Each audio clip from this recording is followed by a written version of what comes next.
네, 북한이 미 대선을 닷새 앞둔 어제 ICBM 도발을 강행했습니다. 역대 북한 미사일 시험 가운데 가장 긴 비행 시간과 높이인 것으로 보이는데요. 북한도 어제 발사한 화성 19형이 ICBM의 최종 완결판이라고 주장하고 있습니다. 네, 이런 가운데 미국은 러시아 쿠르스크 지역에 현재 북한군 8,000명이 주둔해 있다는 정보를 입수했다고 밝혔는데요. 관련 내용들 문성묵 국가전략연구원 통일전략센터장과 함께 이야기 나눠보겠습니다. 어서 오십시오. 네, 안녕하십니까. 안녕하십니까.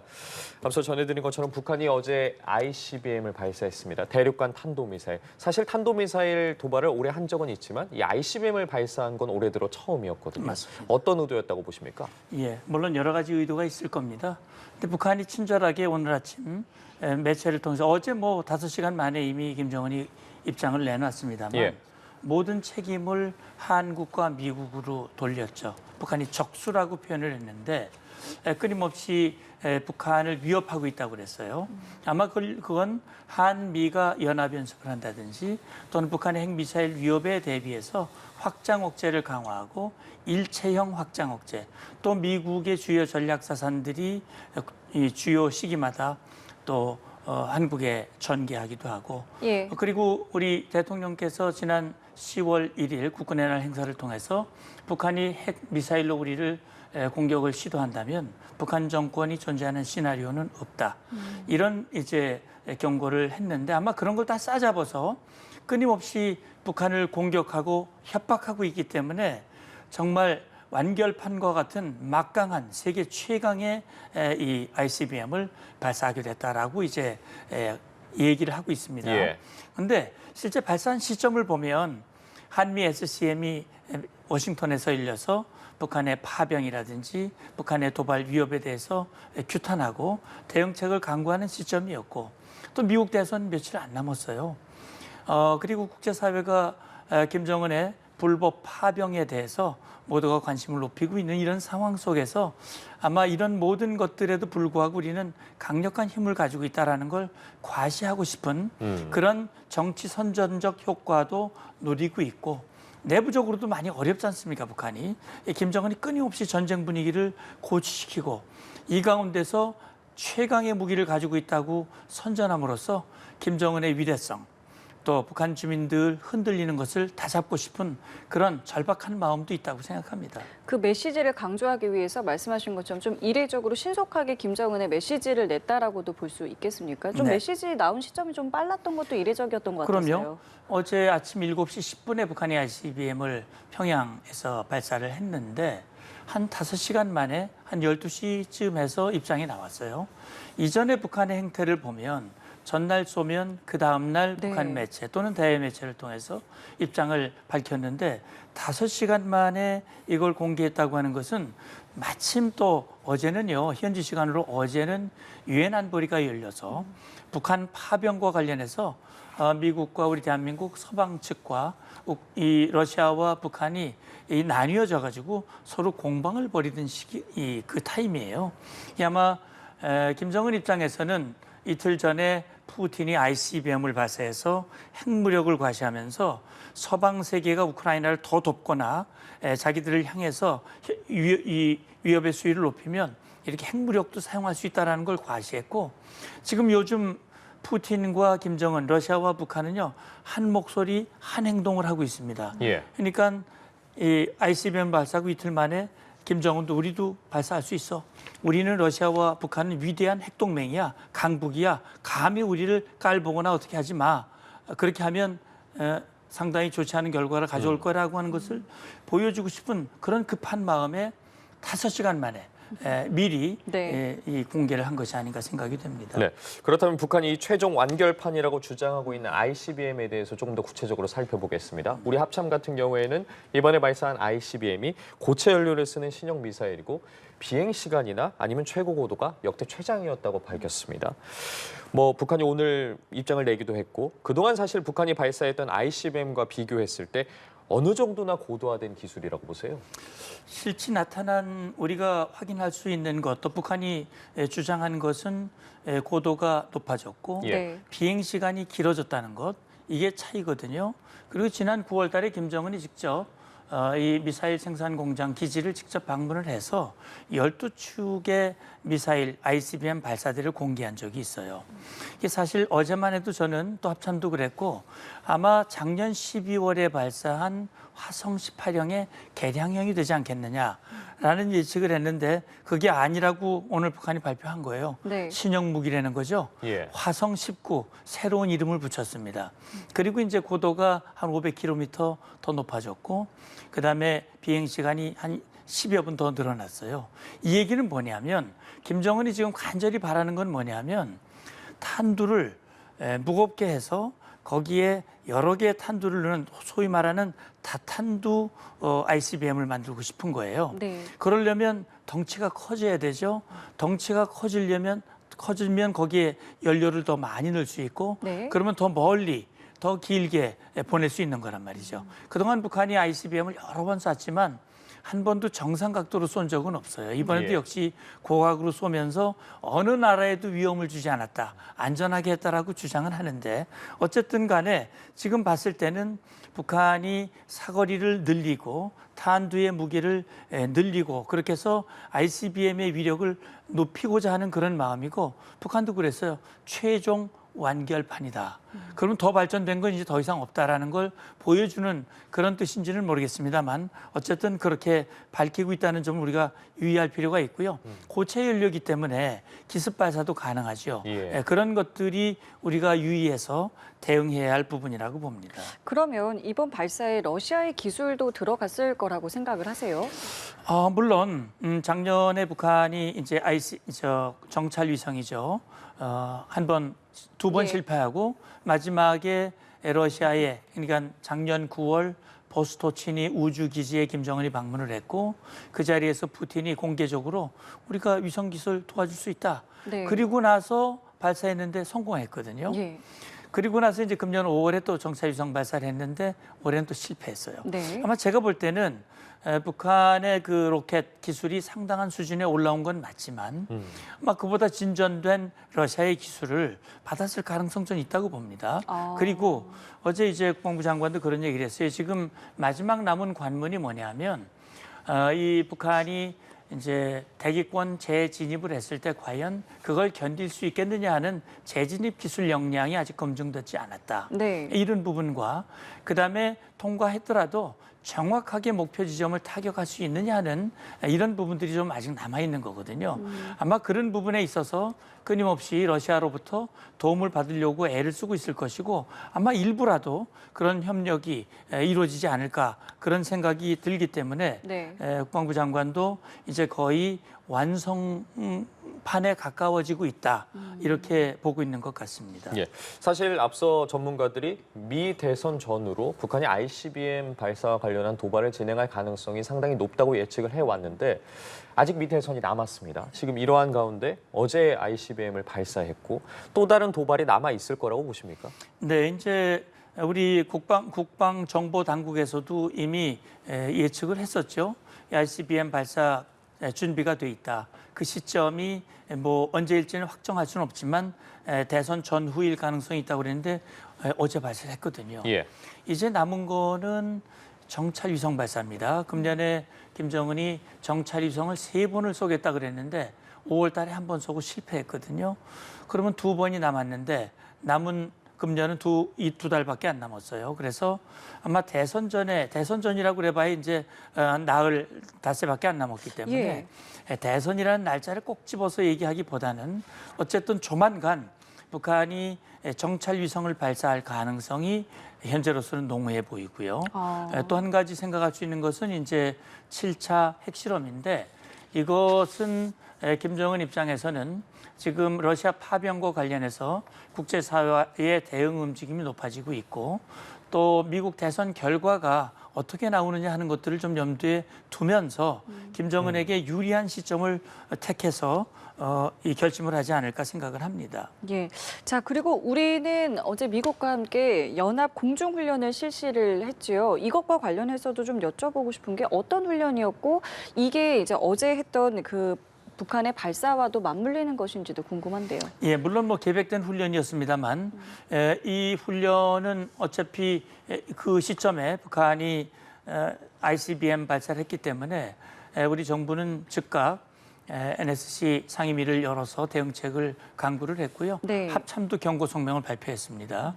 그래서 이 북한의 도발에 대해서 가장 강력한 수준에서 경고를 했고요. 지금 한미연합훈련은 우리가 훈련을 하더라도 네. 이것을 공개하는 범위를 어느 정도 할 것인가 하는 것들을 이제 판단해서 결정을 하게 되는데 어제는 뭐 즉각 내용을 공개를 했어요. 특히 북한의 미사일 발사대, 이동식 발사대를 F-15 전투기가 장착한 이 폭탄을 통해서 투하하는 그런 장면까지 노출했거든요. 이 110여 대의 한미 공군이 참여를 했는데 지금 현용 전력 또 지금 최강의 전력을 모두 동원을 해서 훈련을 한 겁니다. 그래서 한미의 연합 공중 역량을 과시했고요.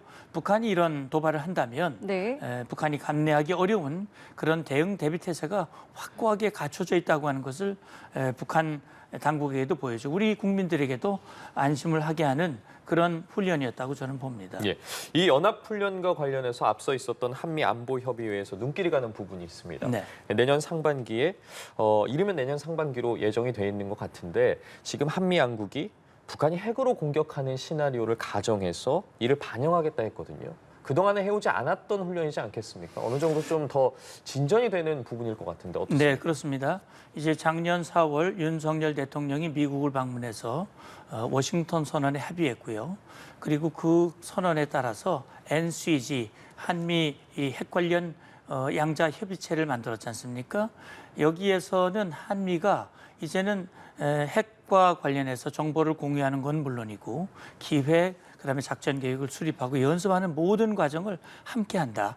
미국의 모든 전략 자산과 대한민국의 재래식 무기를 함께하는 일체형 확장 억제를 발전시키는데 자 작전 계획을 발전시키면 훈련을 해야 되잖아요. 네. 예. 그래서 이것을 한미 국방장관이 SCM 한미연례 안보협의회를 통해서 공동 성명에서 명시를 한 겁니다. 그렇다면 내년에 이제 봄에 있을 훈련이 있죠. 그다음에 여름에 또 이 한미 연합 프리덤 쉴드 훈련이 있거든요. 예. 이 프리덤 쉴드 같은 이런 훈련에서 시나리오에 아예 북한이 이렇게 핵 공격을 했을 경우 우리는 어떤 무기로 어떻게 대응할 것인가 하는 작전 시나리오를 만들어서 그걸 직접 훈련한다고 하는 것은 확장 억제의 신뢰성과 실효성을 한층 높일 수 있는 그런 계기가 된다고 봅니다. 자, 그리고 이 한미 안보협의회에서 또 하나 눈길을 끈 것은 공동성명의 비핵화라는 단어가 빠졌습니다. 네. 하지만 이후에 이제 2+2 회의에서는 비핵화가 언급이 되긴 했는데 좀 정의가 달랐던 것 같아요. 네. 한국에서는 이제 북한의 비핵화라는 표현을 썼고 미국에서는 한반도의 비핵화라는 표현을 썼습니다. 네. 이 미묘한 온도차를 어떻게 좀 분석해야겠습니까? 그렇죠. 이제 공동성명에서 비핵화가 빠졌다고 하는 것은 지금 시점에서는 비핵화보다는 북한 핵미사일 위협을 억제하고 여기에 대응하는 것이 우선이라고 판단한 것 같아요. 네. 그리고 이제 외교 당국과 함께한 2+2 회의에서는 비핵화를 다시 한번 얘기했거든요. 예. 북한이 아무리 비핵화는 없다라고 얘기를 하고 있고 김정은도 자기들의 핵강국 지위는 이제 완성판이기 때문에 물러서는 일이 결코 없을 것이다라고 계속 반복을 하지만 국제사회는 일치되게 그 확고한 북한의 비핵화는 유엔 안보리 결의입니다. 그렇기 때문에 그걸 절대로 포기할 수 없다라고 하는 분명한 의지를 다시 한번 확인을 했는데 사실 정확한 표현은 북한의 비핵화가 맞습니다. 왜냐하면 한반도에서 핵을 가지고 있는 주체는 북한밖에 없거든요. 우리는 비핵화 정책을 유지하고 있기 때문에 정확한 표현은 북한 비핵화가 맞습니다. 그러나 이제 미국 입장에서는 한반도 전체를 이제 이 통틀어서 한반도 비핵화라고 하는 표현을 쓰고 있는데 이것을 또 북한이 악용을 하고 있거든요. 북한이 조선반도의 비핵화 이런 식으로 남북 정상회담, 미북 정상회담에서 그런 식으로 합의를 하고 조선반도의 비핵화 속에는 미국이 한국에 제공하는 해구산과 확장 억제도 다 없애야 된다. 이런 주장을 하는데 악용이 되고 있기 때문에 자, 미국 당국도 우리 한국이 사용하는 그 용어를 좀 사용했으면 좋겠다라는 생각이 듭니다. 예, 알겠습니다. 자, 이런 가운데 이번엔 북한의 러시아 파병과 관련한 이야기를 좀 해보도록 하겠습니다. 유엔 주재 미국 차석 대사가 러시아에 북한군 8,000명이 주둔하고 있다는 정보를 공개를 했습니다. 입수했다고 공개했는데 블링컨 미 국무장관 같은 경우에 지금 한 10,000명 정도 북한군이 주둔하고 있는 것으로 파악된다고 이야기를 했고 계속해서 좀 숫자가 늘어나는 느낌도 있고 이런 가운데 미국은 어쨌든 북한이 이 쿠르스크 지역에 들어가더라도 우크라이나가 쿠르스크를 점령하는 데는 문제가 되지 않을 거다라고 이야기를 하기도 했습니다. 어떻게 좀 보고 계십니까? 예, 이제 숫자에 대해서는 조금씩 다른 것 같습니다. 우리 국정원 발표는 12월이 되면 아마 10,000명, 뭐 1,900명이라고 얘기도 했었는데 지금 미국 측의 발표는 이미 들어가 있다는 얘기거든요. 그것도 동부 지역이 아니라 이제 쿠르스크 지역에 들어갔다고 얘기하는 것인데 어쨌든 숫자가 약간씩 차이는 있을 수 있습니다. 예. 러시아와 북한이 그걸 고도의 보안을 유지하면서 진행을 하고 있기 때문에 이 정보, 확인된 이 정보가 약간씩 차이가 있는 건 분명합니다만 어쨌든 지금 미국이 북한군이 들어간다 하더라도 우크라이나가 쿠르스크에서 밀려나지 않을 것이라고 단언하는 이유는 아무리 특수부대라고 하더라도 이 개활지에서 훈련된 것도 아니고 또 북한군이 당장 뭐 굉장한 무장을 가지고 우크라이나군을 대응할 수 있는 그런 역량을 구비한 것도 아니란 말이죠. 예. 그래서 언어 소통도 제대로 안 되고 네. 단독 작전이 아니라 러시아의 지휘를 받고 있고 여러 가지로 봤을 때 북한군이 뭐 수천 명, 10,000명이 들어간다 하더라도 당장 수년간 숙달돼 있는 고도의 전투력을 가지고 있는 우크라이나군을 상대하기는 상당히 쉽지 않을 것이다라고 하는 판단의 기초에서 언급을 한 걸로 봅니다. 근데 지금 러시아에 파병된 북한군 장성 3명의 이름이 이제 공개되기까지 했잖아요. 네. 그렇기 때문에 물론 말씀하신 부분도 고려는 해야겠습니다만은 북한군에서도 어떤 목적과 이유를 가지고 가지 않았겠습니까? 그래서 어떤 역할을 하게 될지도 상당히 좀 궁금해지는데요. 예.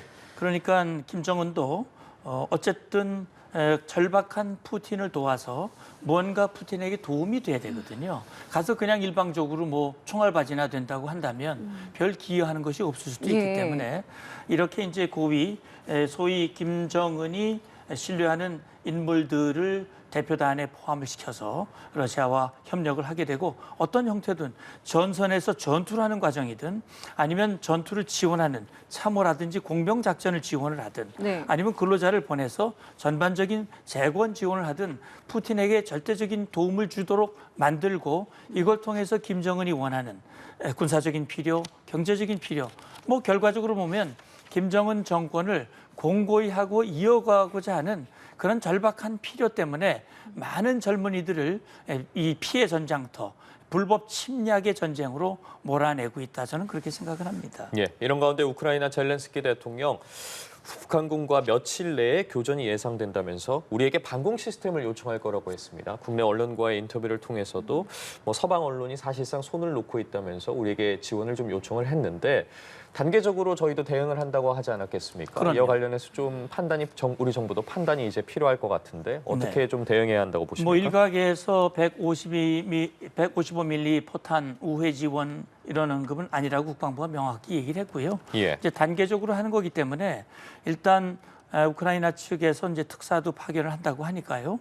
전반적인 상황, 특히 북한군이 투입을 해서 교전이 정말 이루어지는지, 어떤 역할을 하는지, 전황이 우크라이나에게 절대적으로 불리하게 되는 것인지, 네. 또 우크라이나의 요청은 무엇인지 그런 것들을 놓고 이제 방어 무기를 지원하는 것 이전에 한국이 협조해 줄 수 있는 일이 뭔지 북한 정보나 북한 전술이나 또 언어적인 측면이나 여러 가지에서 한국과 우크라이나가 서로 협력할 수 있는 부분들을 보고 그걸 단계화시켜서 어떤 상황이 왔을 때 어떻게 지원한다라는 것을 우크라이나와 합의하고 또 여러 가지 상황들을 조율해서 하나하나 짚어나갈 것인데 살상 무기 제공은 마지막 단계라고 보고요. 아마 방어 무기, 방공 무기 이런 것들은 단계 중에 고려할 수 있는 부분이라고 보는데 어쨌든 중요한 것은 김정은과 푸틴의 불법 침략, 이 무모한 도박을 좌절시키고 네. 실패하게 만드는데 대한민국과 국제사회가 일치된 노력을 해야 할 시점이라고 봅니다. 알겠습니다. 저희 오늘 말씀은 여기까지 함께하겠습니다. 지금까지 문성묵 국가전략연구원 통일전략센터장과 함께했습니다. 감사합니다. 고맙습니다. 감사합니다.